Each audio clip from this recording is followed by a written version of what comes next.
Hi, and welcome to 2 cups of tea and a packet of biscuits with Tanya and Tracy, and Bailey's here with us again today. Hi. By the way, she's my dog, if anyone was wondering why there's a random animal sitting next to me. And if you hear some ragged breathing, it's not me, it's the dog.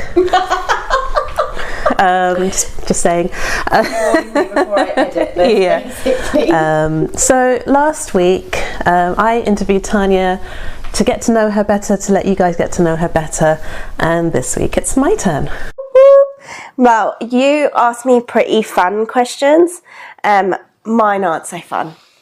So good luck. So no, what land would you live in? Because people are going to get to know you on a deeper level. Okay. I also don't have 10 questions. I only have 8. Okay. But anyway, let's start.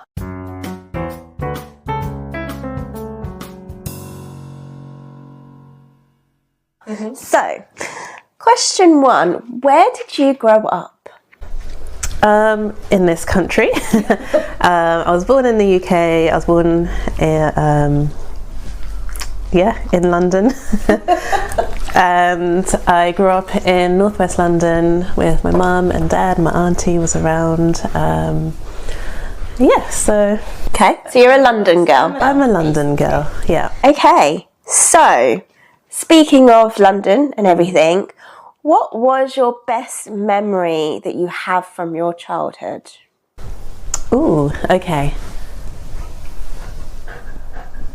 So I have a few, but the one that stands out to me the most now is there's a park called Sunnyfields Park, and my mum and dad would take me there when I was really young.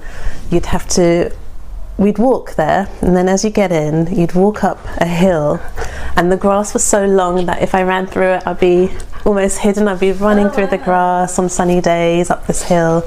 We'd get to the top of the hill, we'd play games at the top.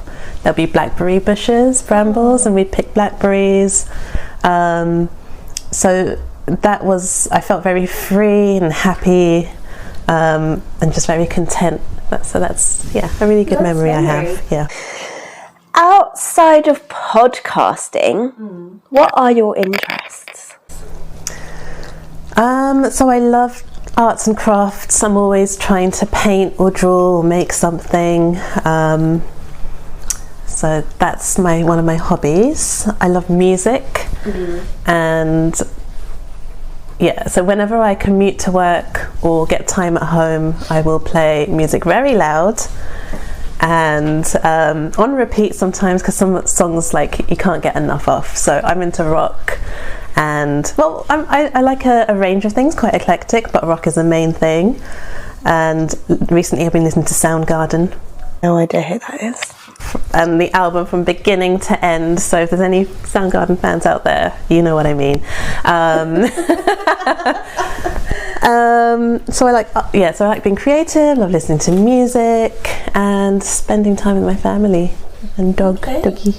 So my next question is what is your go-to, or what are your go-to activities when you want to relax or have a bit of self-care? So yoga is when I want to relax. I'll get the mat out, wear something comfy, do some stretches or whatever to suit the mood I'm in, to get me relaxed or energized, whatever it is.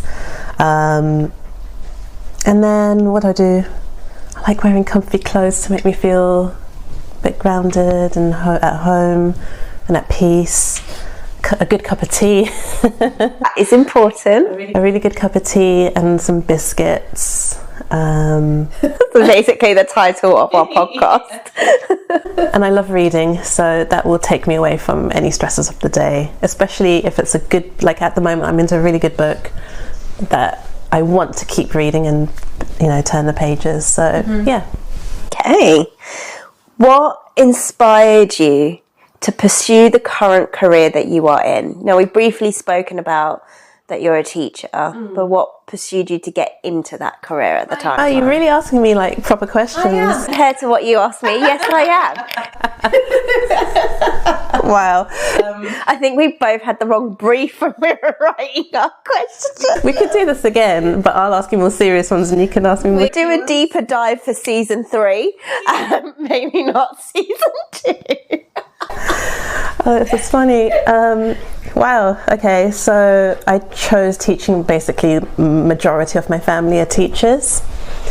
My mum, my auntie, my other auntie, my cousins. So many cousins and aunties are teachers. So that's all I kind of knew. I did actually want to study anthropology in university. I got into it, but on the last day, when the results came out and everything was confirmed, I went through clearing to do a teaching degree instead.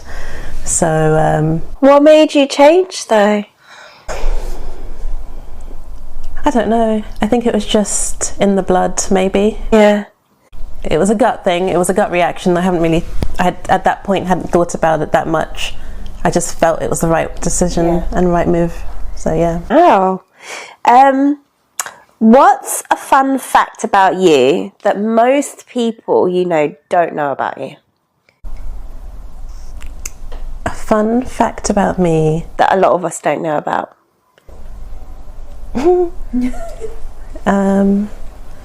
Like a party trick? No, doesn't have to be a party trick. No, just something fun. Oh, Bailey, what am I going to do with your mum? That I like a good pair of socks. That is fun. Is that a fun thing? No. What's a fun fact about you? Yeah, that I like socks. No? Do your family know that you like socks? Don't think so. Okay. Anyway, I think I was expecting more, but I'm quite disappointed. Yeah, a fun party trick would have, I suppose, worked. Go on. I can give you a fun party trick. So I can lift my glass. If I wear glasses, I can, if they're falling down my nose, I can lift them back up by just, without my hands, basically. I can do it by moving my ears. It's a fun fact. Now that over socks I will take. Still like the socks. Anyway, but I know what I'm getting you for Christmas is socks. Because you'll appreciate it.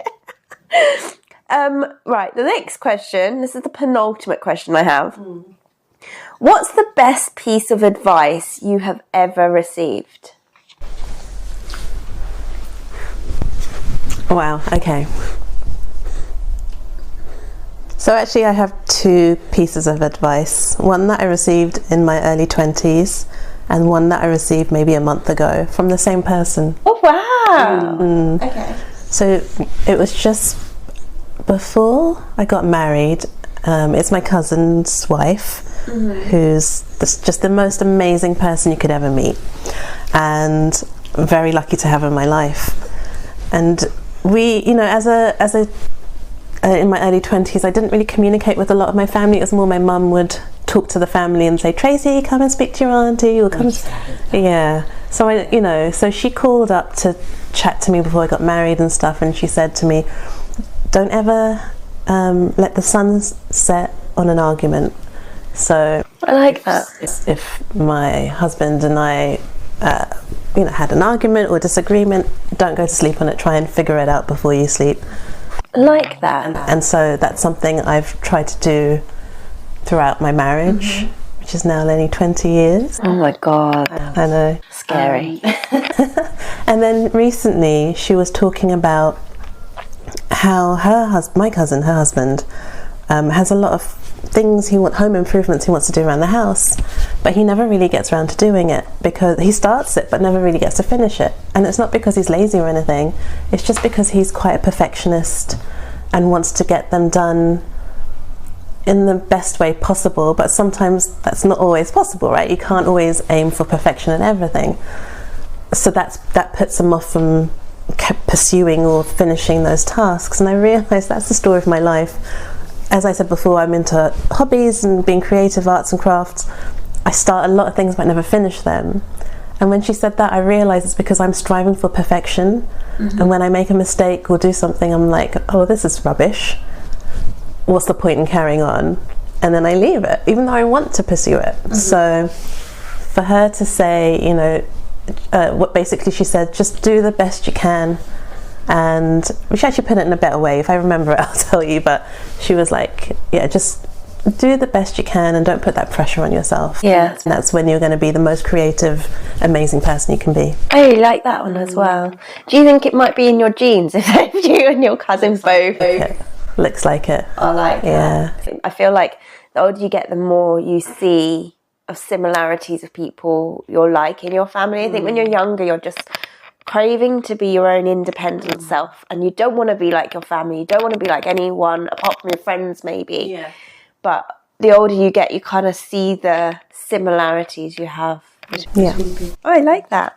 Okay, so my final question.